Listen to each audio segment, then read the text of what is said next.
What's up, former party people? This is Jerry, you know, the one who actually combs his hair on the A is for Alcoholic podcast. Now, if you're finding value in listening to the AIFA podcast every week and you want to support sharing it with others, we invite you to become a sustaining monthly or per show contributor. Go to patreon.com/AIFA. It's super easy and it only takes a quick moment. It's about as easy as buying one of those pre-cooked space chickens from the grocery store, taking it outside, giving it a big old kiss, and kicking it into traffic. Why would you do that? Anyway, you do you, and I'll do me. Again, go to patreon.com/AIFA. And with that, people, let's start the show. A is for Alcoholic is a program about recovery. My name is John, and I'm an alcoholic. And my name is Jerry, and I'm an alcoholic. Join us as we go through the alphabet of alcoholism, one letter at a time.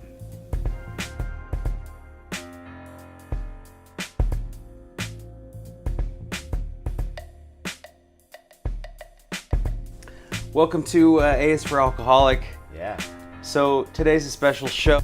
We are actually sitting in the same room, which has happened never. And no, not for the podcast. No. And we are sitting in a hotel room in Portland. So if it sounds a little bit different, that's what's going on. Right. For those of you who follow us, you'll know that Jerry lives here in Oregon and I live in California. So it's not too often that this happens, right, if at all. It's a very special episode. Yes. Two guys sitting on a bed holding hands. Mm-hmm. So I thought since today was K, originally it was just going to be Kicking It in Portland. Kicking It in Portland. But I thought we would do K's for keep your chin up. Yeah. Keep your head up. Yep. Dealing with disappointment. Yeah. And, this trip originally was because we were going to go see Mike Doty. Mike Doty is he was the singer for a band called Soul Coughing back in the 90s, and so he was doing one of his old albums, the band's old albums, for full length, or from beginning to end. And his band got stuck in a snowstorm 2 days ago in Cheyenne, Wyoming. And I saw this on Instagram, and I was immediately just like, fuck. Yeah. There's no way they're going to make it 1,200 miles in a day and a half. Yeah, in a fucking blizzard. No. So, and then I was hesitant to tell my girlfriend because I knew she was going to be devastated, was really looking forward to this. And I told you, but I was like, immediately, I was like, okay, so it's not going to happen and I can't fix it or change it or make it better. Mm-hmm. And I was like, okay, so what can we do? What can we do? How did you feel when I sent you the text message? I was pretty bummed. Yeah. Yeah, but it's the same thing. It's like, do you have to just, I don't know if adapt's the right word, but I felt like there was a certain level of like, I was like, okay, so this is where it was, I felt kind of like I've been practicing Kung Fu and now it was like in my first street fight, where I'm like, this is where all your training comes in. And, it was just funny to me because I was like, okay, you can't control it. You just have to let go, right? Yeah.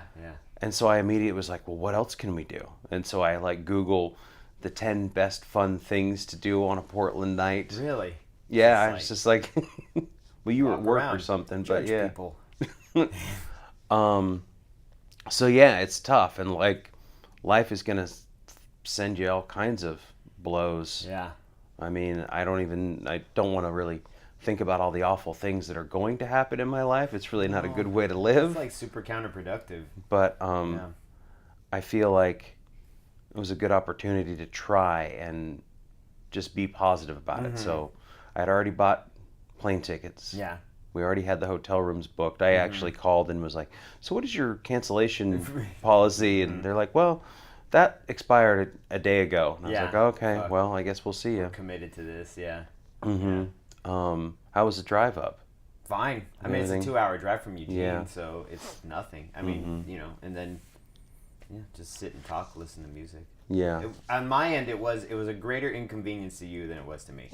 You know what I mean? Because you have everything all set, and then those plans change. So you're like, well, damn, I've just invested quite a bit of money only just for the weekend now. Whereas if the whole parameters around us hanging out or whatever weren't a show, it would be a much longer stay. We'd probably be in Eugene.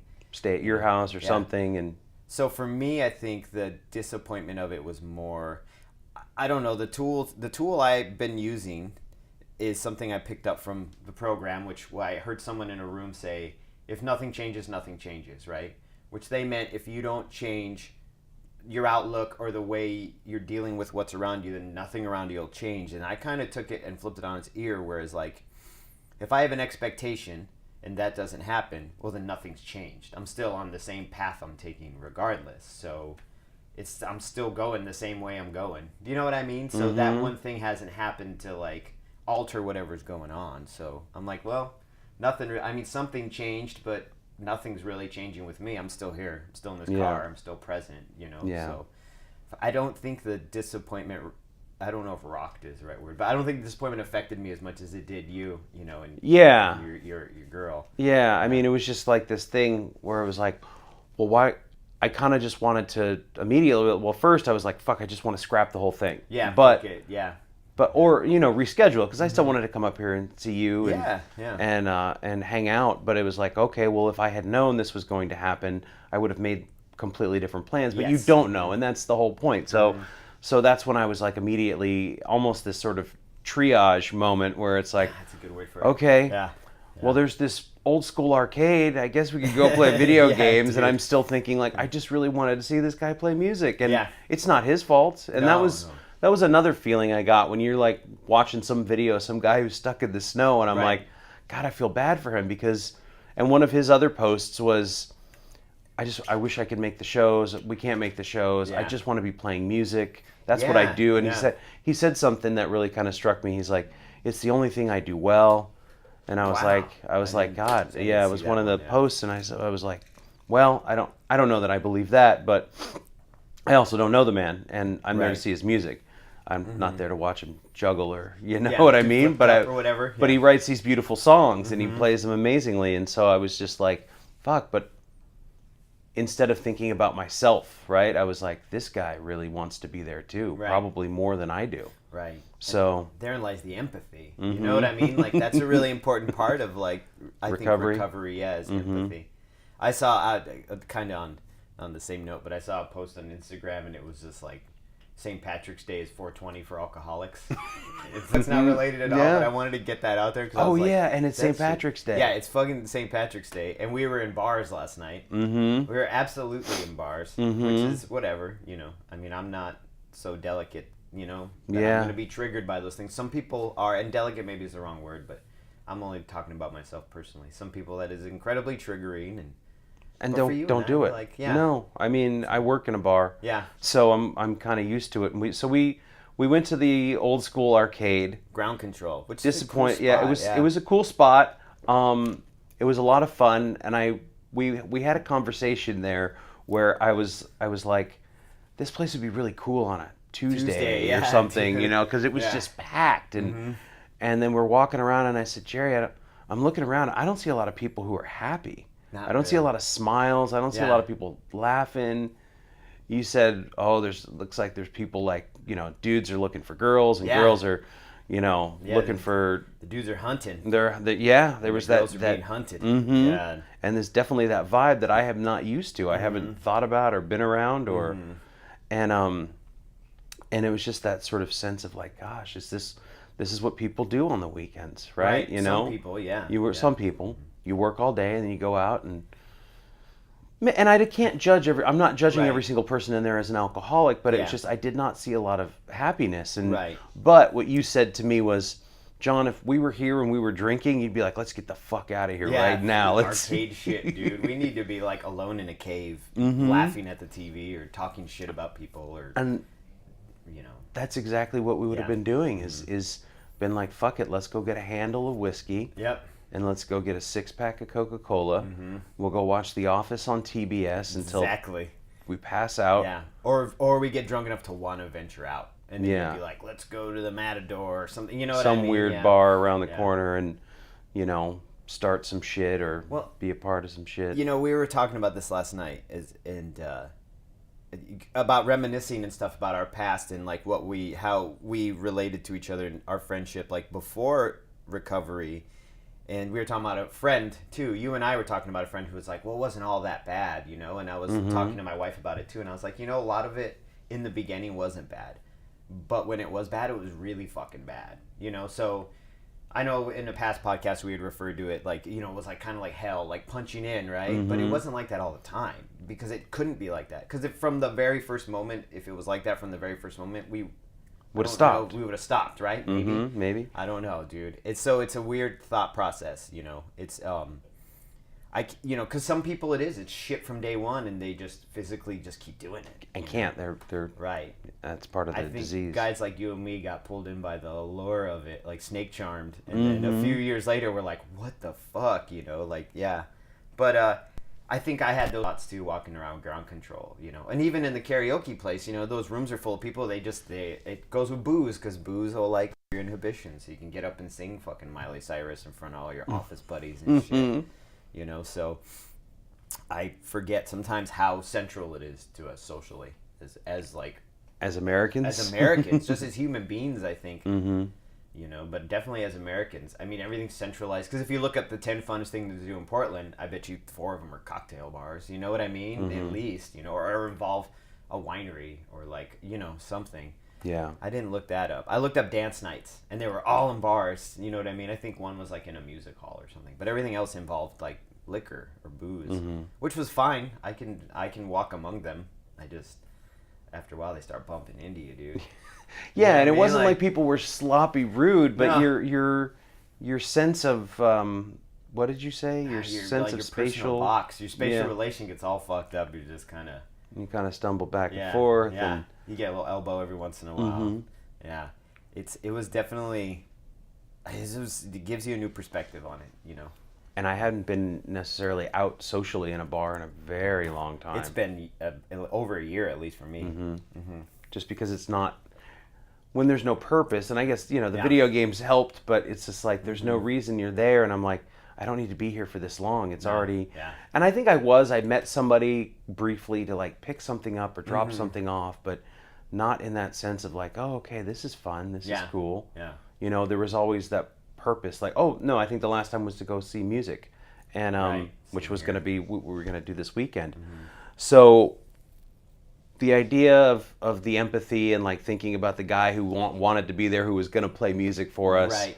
And that really helped me to kind of get out of my own like selfish problems of things didn't go my way. And it's like I'm not the only one. There's a whole good turnaround. Yeah, I mean there's a whole fucking crowd, theater full of people who didn't get their way, had their plans, and people who had date nights planned, and people who had this album or this because he was doing one album, had significance to them, which had to us as well. But you know, yeah, absolutely. And this dude on a bus who's like, that's all I do is play music, and now I couldn't imagine being on that bus and feeling like I had let all those people down.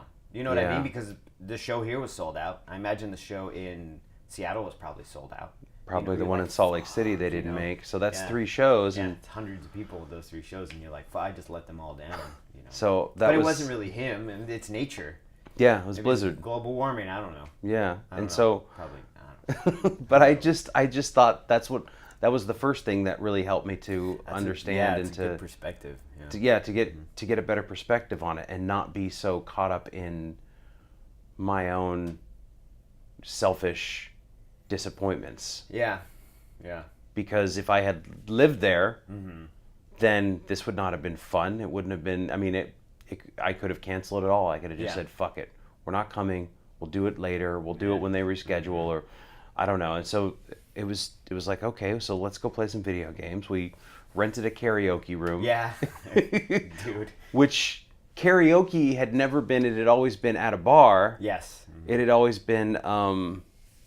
Lots and lots of drinks, always that sort of like, just get up there and do it, and then either nail it in the beginning or fail miserably and not give a shit and just be sloppy and stupid and gross and let's give a drunk a microphone. Who isn't a professional singer? I mean, that's like karaoke's always been that way for me. Let's let this drunk talk much louder in this room. Yeah, and you know, always that trying to like slip the karaoke jockey, the KJ, I guess. KJ, slip him a 10 spot to try to get in there, and So it was always a mess, and it was always, and we had some good times, but I mean, at whose expense? That I accidentally knocked somebody's mouth, like Yeah, I know. I was trying to do a move and dance, and I like swung my arm and hit this poor woman in the mouth with the back of my hand. Yeah. And it's just like, or try to get up on a tabletop and knock the whole I thing remember down. that too, yeah. And so this was geez. so much better. This was like, and you know, there was still a little bit of awkwardness. Like even though it was just the four of us, Yeah. I was like, I don't know, man. I'm gonna get up and we're gonna sing, and what am I gonna sing? And I don't know what to sing, and who's gonna be the first one to sing? And Jerry got up and sang the Smiths, and I was like, oh, okay, this is cool. Yeah. We'll just drink. I did that by accident too. I was like, oh fuck, it's starting. All right, well, I guess I'm going in first. We'll just drink water and sing our favorite songs, and exactly. it was awesome. It really was, man. Like, you know, that was a good experience that just reinforces that, like, this whole thing, this whole endeavor I've undertaken, this whole lifestyle change has been really worth it. Even just moments like this, it's like, man, this is really worth it. Because this would not, and I know we come back to this a lot, but this would not have been achievable in my prior state, you know, the prior way I was living before this, you know, before recovery, before sobriety. Like, it just would not have been achieved. The effect would have not been the same. We might have done the same shit, but come on, man. We'd both be like, I know we do the comparative thing, but we check outs at noon. We'd both be up at 11:49. Yeah. Like, just fucking have whiskey guts all day. Feeling sick. Oh, dude, trying to go find like some sloppy cheeseburger before getting on a train or an airplane. Oof, forget all that and noise, just feeling dude. sick and gross and awful and like, oh well, we need to quickly go get some drinks at the bar downstairs before we even leave the lobby. Yeah, dude. To be able to maintain anything. And it just reminds me of times I was in the Portland train station. So when you lived in Eugene and I'd moved to Seattle and I come down to visit, and I just remember this horrible day of like just sitting on those hard wooden benches in the Amtrak station, and I was so fucking hungover, like I had to take a bus from Eugene, and I'm just sitting there. I don't think I had any money. I remember that day, dude. Like, I think I remember that day. And it was just like, oh God. And there was a few times where I was stuck in the Portland train station in the similar states, and either like not having money or having just enough money to get there, and like just having the worst hangover and traveling, and it just, dude. I'm saying I think I remember that day because I remember one time Coda and I, and you came down, and then Coda and I and you just tore it up for like 5 days, and then we went to Carl's Jr., and then we dropped you off at the Amtrak, and you got on a bus, and Coda was like, dude, I feel sorry for whoever's sitting next to John because he smells like fucking booze so bad. Like you had a cloud, like we all had a cloud around us collectively of like all this liquor coming out of our pores, and you were just like, you were like hung out, you were hung over, and Coda's just like, dude, John's gonna stink up that fucking bus, and I'm like, yeah, well, you know, comes with the show, dude. And it's true, man. It was just so like those. I don't miss those. I woke up this morning. I went to bed pretty late, but I still got up pretty early, and I was like, okay, well, here we are, and this is what we're doing, and I felt fine. Yeah. And it was just like, okay, wow, this is what normal people do. Go get a grapefruit, take a walk around the block. You know what I mean? Like my wife slept in.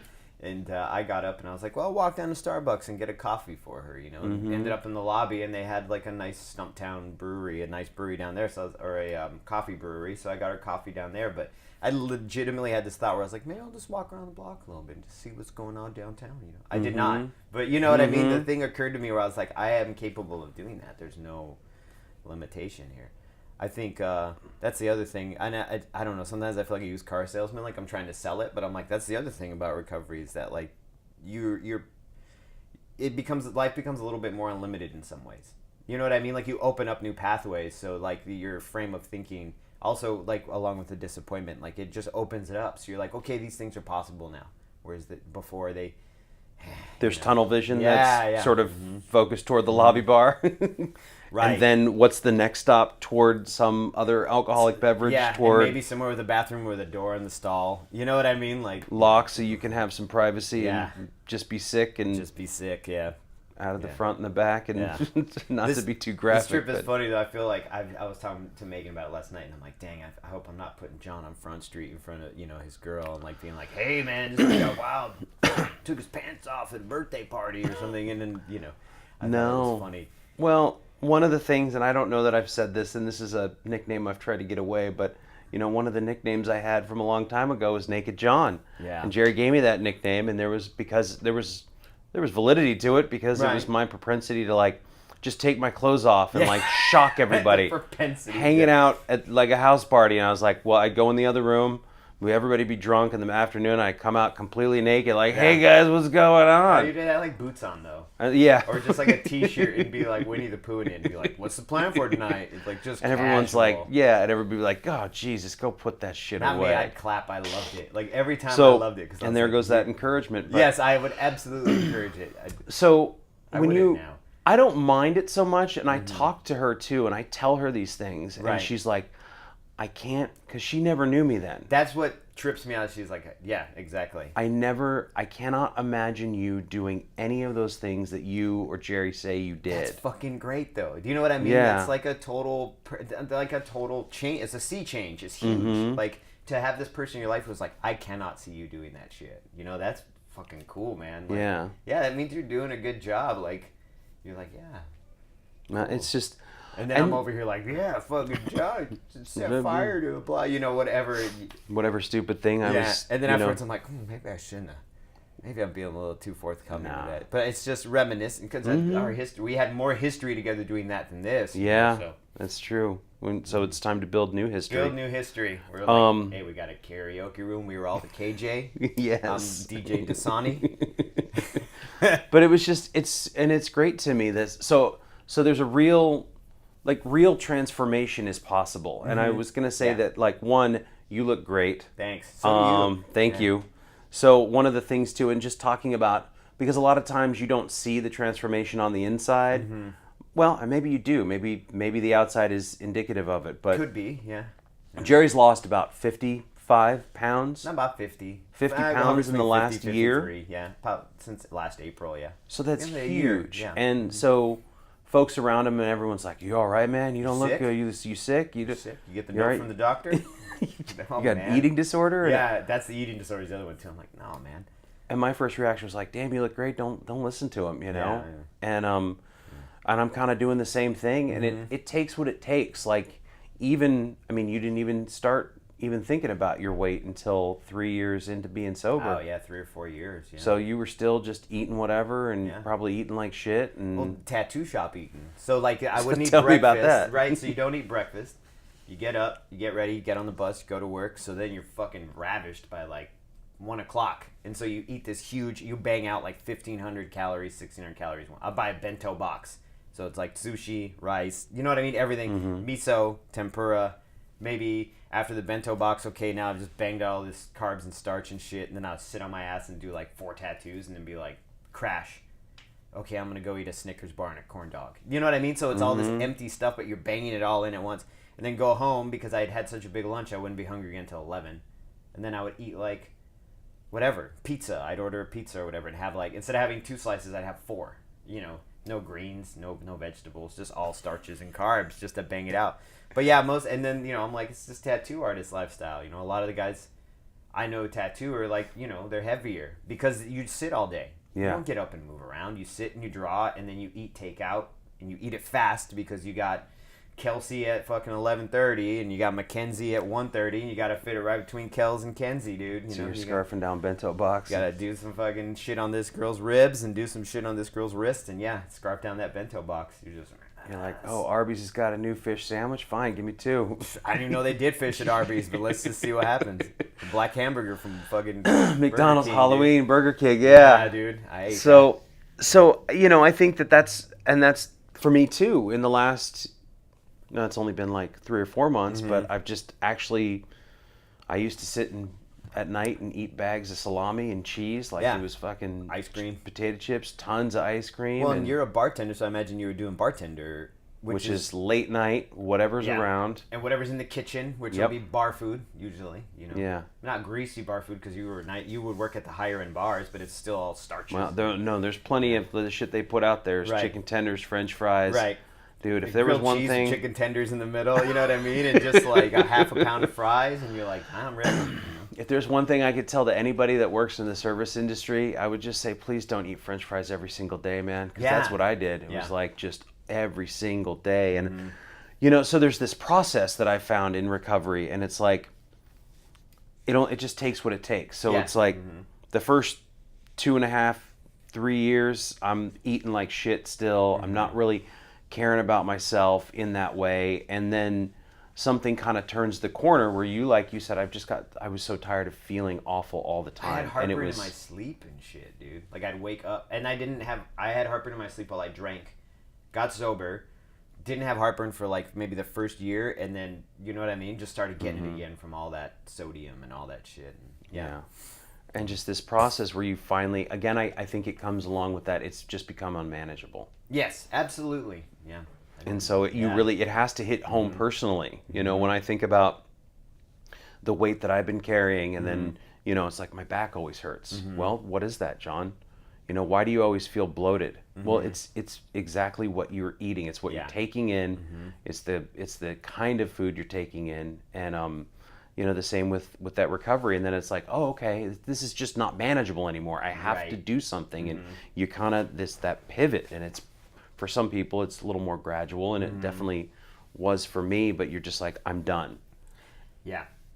Yeah, I cannot sustain this lifestyle the way I'm sustaining it anymore. Did I tell you this last week? Or, like, the whole thing where I was having these problems, these issues with ice cream, where I was like, I was buying it like booze. You were telling me about it last night. Yeah, that you were like hoarding it. And so I'd buy like 4 pints because they would be on sale or something. And I also didn't want to go out for it every single time, every single night. Recently? This is just last month. Right, because we talked about it on another podcast where you're talking about how you were doing the same thing previously as well. But with Ben and Jerry's, not the low-cal stuff. So then I thought I found a loophole, right?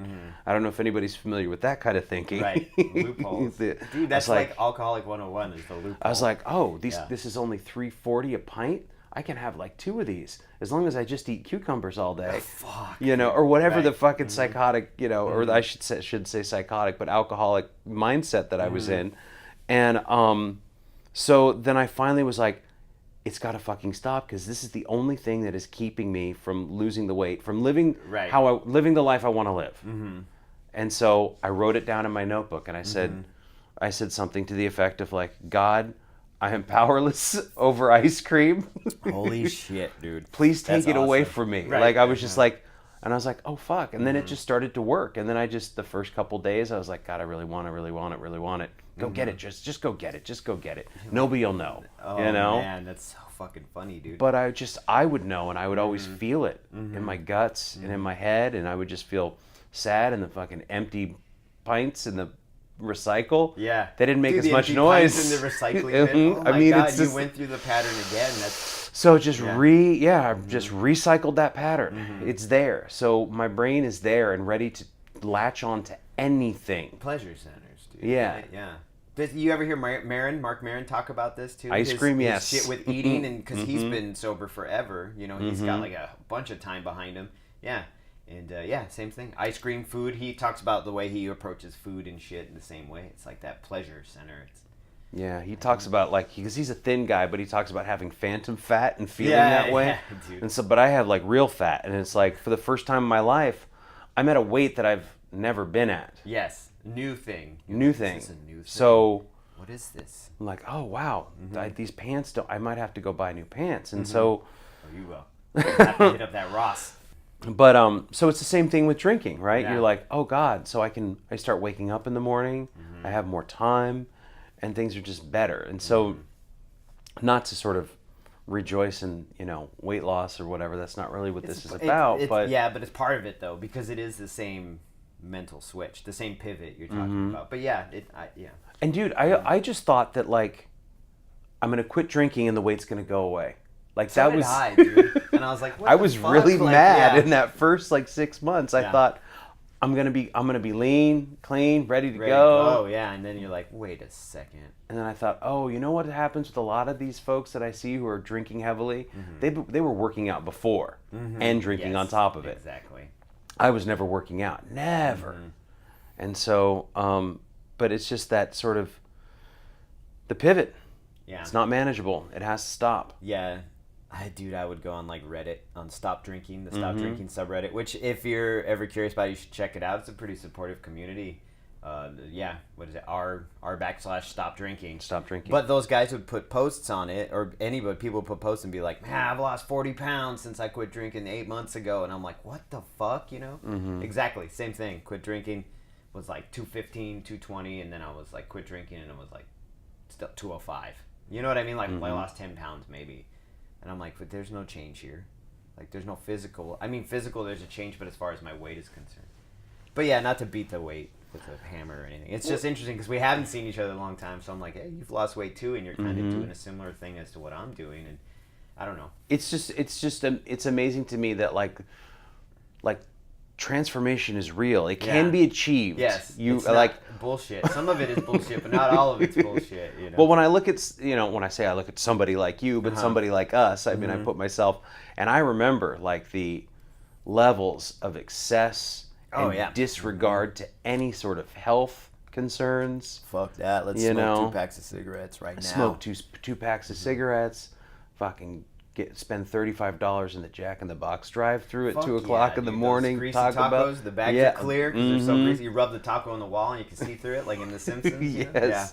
Somebody told me those tacos don't even have meat; that they're actually vegetarian. They just put like some kind of filler in there. It's don't even make it any healthier. It doesn't matter. Yeah, but still, they're good though. But not 8 of them. But just eating 8 of those and drinking a quart of whiskey and dude. And so to see it like physically, like see you and I like see you at the airport and give you a hug, and I'm like, you've never been this small. At least not since you were probably 15. I don't know. Probably about 15. Yeah, because I weighed less than I did in high school, right? But yeah, it's a trip. Do you think it's because we're hitting our 40s? This is another question I have too, right? Because I know we do this recovery podcast, or we talk about it a lot with each other anyway. But I'm like, I wonder if it's because we're also we're getting later on in life, and there's this mental change going on where we're like, wow, like I'm closer to 50 than I am to 30, you know. And sometimes I think about my mortality. I'm like, wow, I'm, as far as my lifespan is concerned, I'm way closer to death than I am to birth, you know. But I'm also a morbid person, so then I'm like, well, maybe subliminally I needed to make life changes in order to prolong my life. I mean, I know not with recovery. I know like I had to get sober because the path I was taking was not. I mean, what are the options? Prison, death, institutions, or death. Right? I mean, that's what they. It's either the loony bin, jail, or die in a hospital. Die in a hospital, or die in a car. That too. Fall off the roof for any number of stupid shit I did. I always wonder if it's my 40s. So I think that's part of it. I know that for me, so I got sober at 38. Same here. I was the same age. Yeah. Shit, I was. Yeah. Were you? So you got it. Yeah, because you got a year on me. Yeah. And I look at these 40s now, or I look at myself in the 40s, and I think like, if I'm lucky, and if I take really good care of myself, right, the odds are I've got about another 38 years ahead of me. That's it. Yeah. So like, what do I want to do in 38 years? Right. And what physically can I do in the next 28, 20, right? Yeah. Because you assume those last 10 years of life. Now maybe I see, you see video of like those women who eat raw vegan who are doing like fucking 100 push-ups at 88 or something. They got genetics though, dude. All their family are all horses. Do you know what I mean? Like they all got those horse DNA, dude. Yeah, but so like the next 28 years, 25 years of like optimal health and like being able to, like I want to get big. Right. I mean, I want to get like strong. Yeah. And be able to feel good. And I think I think it was like Joe Rogan or somebody who said, a lot of people don't even know how good their bodies can feel. Are supposed to. And so that always struck a chord with me. Like I'm sitting here overweight, feeling sorry for myself, sober, so I'm doing fine. Right. And I'm not discouraging anybody out there who is sober and doing whatever it takes to get through the day. Yeah, no, yeah. If you got a program in place, do it. Not even a program. If you got a thing going on, do it. And if it's pints of ice cream and bags of salami, I mean, I am more power to you because that's honestly what you need right now. Right. That's what I needed, was to feel comfortable and secure and just hide and kind of regroup and recoup. I mean, I have to look at it that way. There's no other. I didn't see any other option. Yeah.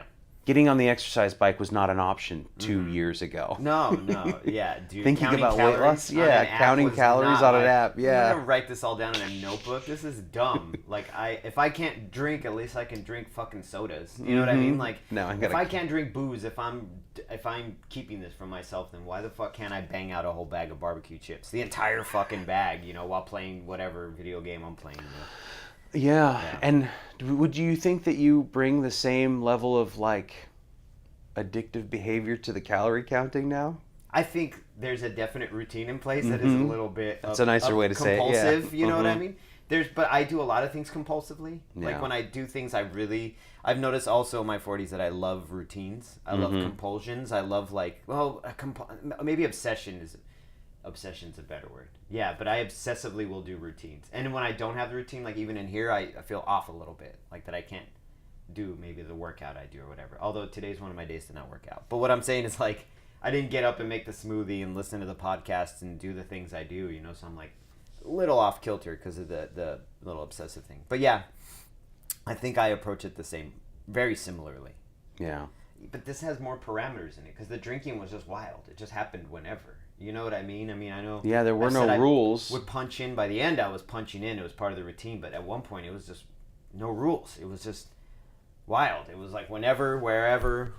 Oh, sorry. However, you know what I mean? A wedding, funeral. I'm traveling. Traveling to a flask. Let's get it tore up. But I think with the entering the calories and shit, it's more like this is part of what I do now. This is just part of my routine because it makes me feel better, and I don't want to go back to feeling bad again. That's another big thing about it too, which also plays in the recovery. It's that cautionary, like I don't want to go back to the way it was before.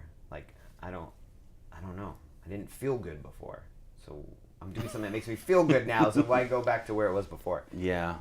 I can't both imagine ways. going back now. Like the things that it would cost to go back would be my relationship. Yeah.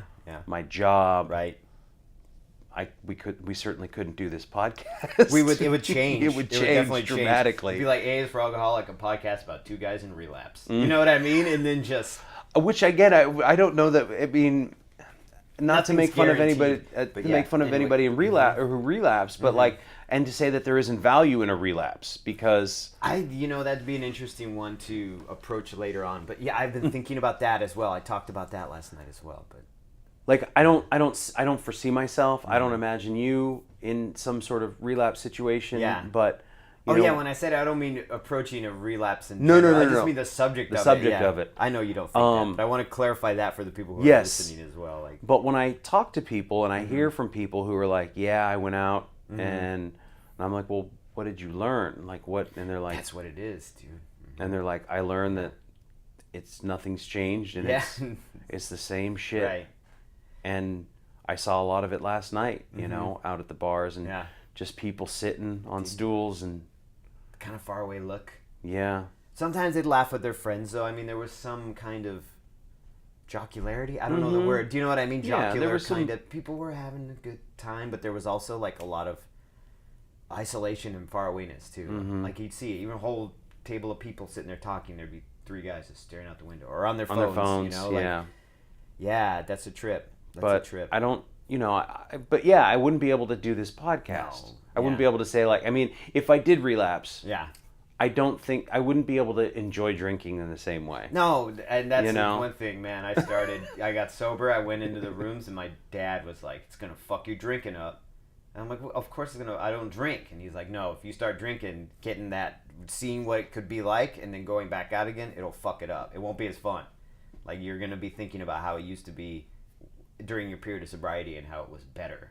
Life was better. It had more. You know what I mean?" Like he's like, going, the minute you fucking commit to that and go into that room, like it will fuck your drinking up. And not for that to be a disclaimer of anybody considering it. It's just was a caveat he gave me. Like once you start this path, if you start drinking again, it'll fuck it all up. Yeah. But I mean, you don't like for me. I was saying last night, like I don't lose. Like if I started today, I don't lose those 4 years I had. That's not. I don't like the idea of if I go back out, it's all down the drain. My recovery and sobriety is gone. No, it's not gone. I just it's not gone. It's still there. I still learned from it. It's just now I'm in this stage of it. Yeah, and then now I'm like, so what do I do now? Is this going to be a maintainable lifestyle? You've proven many times that it cannot be one. So here you are again. Do you know what I mean? Mm-hmm. Yeah. It always sticks with me, and I know it kind of takes my wife aback too, but what that guy said, he's like, I'm an alcoholic. I'm supposed to be drinking. That's what I'm supposed to be doing. So here I am not doing the thing that my body is supposed to be doing. And I said it to her last night. We were laying here in bed, and I could hear her just be like, you think so? And I'm like, yeah, dude. Absolutely. But I like it. I like using this body for a different purpose than what my brain tells it it's supposed to be doing. Mm-hmm. Yeah. And it's so much better. Yeah, it really is. Like, even those moments I get of like, wow, it'd be nice. It's such a sunny day in Portland, man. Be out on the deck somewhere. Yeah, sit and have a nice shandy somewhere. An old gold cigarette. Yeah. Oh, and I think it's just not worth it. And I'm I'm so fucking relieved I don't have to. But still, my brain kind of goes there. Yeah, like, I think it always will to an extent. I think it always will a little bit. Oh, is there a shandy in the wind? You know, but it's never one. It's always like 10. And then, that's the path. In my mouth, I'll always take that path. It's never just like one beam and Coke with that bite of it, No, it's never one. It may be one that day. Yeah, but then and then maybe it's two the next week, and then maybe I have a few too many because the one led to 3, led to 6, led to whiskey, led to Coke, led to Coke. Yeah, led to John Winnie the Pooh in it around the house again. At the very least, as a man in his 40s. Yeah. See, it's just not as charming. In your 20s, too. Right? Yeah. But I have these same things whenever I'm walking around a big city, whether it's San Francisco or Portland, and there's always those little dark like doorways that are opened up, and it's sunny and beautiful, and you look in and you're like, kind of smells kind of funky but familiar, and it's just like we walked in the ground control last night, and I'm like, oh, that's it. Yeah. It smells like old but it's fruit just that sort of like, it's dark, and maybe they're playing some weird music, and there's a few people sitting on the stool, and they look up and like, come on in. Yeah. We're waiting, and that's. But I see them all the time. It's way more in San Francisco. I haven't spent a lot of time here in Portland, but it's always that sort of like that little getaway, that little hideaway, that little sneak away. Yeah. It's always there, and there's a part of me that's like, it'd be great to go sit in it. This is a beautiful sunny day to go sit in a dark bar and get fucked up, sneak away, and be antisocial and fuck all the rest of them. Yeah, I know that. The psychology behind that's really interesting, isn't it? Because yours is like sneak away, hide away. Do you know what I mean? And mine is always like, just, I don't know what it is. It's like open and wild. Do you know what I mean? There's like word associations with it too. I don't know if those are consistent with you, the sneak away and hide away, but mine is always like just like open it up. I'm doing a motorcycle motion for some reason, but I'm like open it up, man. Because in my mind it's like drop it all, fuck it, But I'm like, there's no dropping it though. You're just dropping one thing and picking up another. Yeah. Yeah, you're dropping all this good shit. Now you're picking up a bag of actual shit. Yeah. You got that shit bag. I don't want the shit bag. Nah, fuck that, dude. This is much better. This is a good bag to hold on to. Yeah. And I was even thinking like when we were flying in, and I was like, gosh, I haven't really hung out with Jerry in 2 years. I mean, we see each other every week. And I was like, is it going to be different? Is it going to be weird? Is it going to be... I don't know why I had it. I didn't have... Yeah. I mean, I had this like a little low level of anxiety. Like, are we still cool to hang out? Like, what do we do? Right. How are we going to act? And nothing's really changed. It's the same shit, except we're not fucking, we still joke with each other. I think it's age and recovery is I think we both kind of calmed down a little bit. Like, there's not this, like, once again, the word wild, there's not this uncontrollable aspect to us. Yeah. Or that's not the word I'm looking for, but uncontrollable will work for now. But yeah, there's not that aspect to it where things are like you're not sure what's gonna happen. You know what I mean? Now it's kind of more like, we're older, we're two sober older dudes. We still joke about the same shit. I'll still see a weird looking person on the street and be like, "What the fuck?" And you'd be like, "Yeah." But so. Yeah, man, I like to be in control. Yeah. Or at least I like to have, again, that routine and know that what we're going to do today and we're going to be able to enjoy it and it's going to flow. I can think and say, how do you want the day to unfold? And I can actually map it out mostly. Yeah, and there'll be variations in it. Things will go differently a little bit, but yeah. And just, bringing it back to our topic about keeping your head up, just that reaction time of like being Right. disappointed and then going, well, how do you want to react to it? Right. What kind of day do you What's still your want to coping have? mechanism? Yeah. What's your coping mechanism? And it was empathy, and it was immediate like triage for positivity. I don't know if that sounds right, but and like, okay, so what do you do now? So that's the only thing I have is what choices can I make now? Right. And so I'm just really glad that we still came up, and Yeah, absolutely. Yeah. I think they're Dude, I've had a blast so far. Yeah. We'll find us some vegan pancakes or something. Throw that at the wall. some vegan pancakes. I don't Maybe know. the girls are going to go for a drive and we can walk around and Yeah. I don't know, see if there's a meeting around at a certain time, but I don't know if that's even going to be possible. But We'll see. and maybe just go enjoy the sunshine. Unfold. Yeah, I mean, it is a beautiful day out. Yeah. So, But yeah, I think go ahead. I think it's almost checkout time. Yeah, we should probably. Yeah. Oh shit. Yeah. Yeah. So thank you guys for listening as always. Yeah. And we will. You'll get this next Friday. We'll be back in our respective homes, but Yeah. stay sober. Be happy. Be happy, regardless. Or at least be content. You know, fuck happy in his face. Be content. Maybe not in his face. I guess if you want to. That's, that makes if you that happy. makes you happy. Yeah. Just be content. Yeah.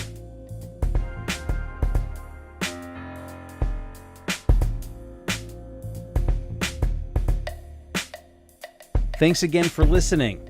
Our music, as always, is by Neglect. You can find more of his stuff at neglect.bandcamp.com. And you can find us on all social media platforms that matter: Instagram, Facebook, and Twitter. And you can reach us at aisforalcoholic@gmail.com. Talk to you later. Yeah.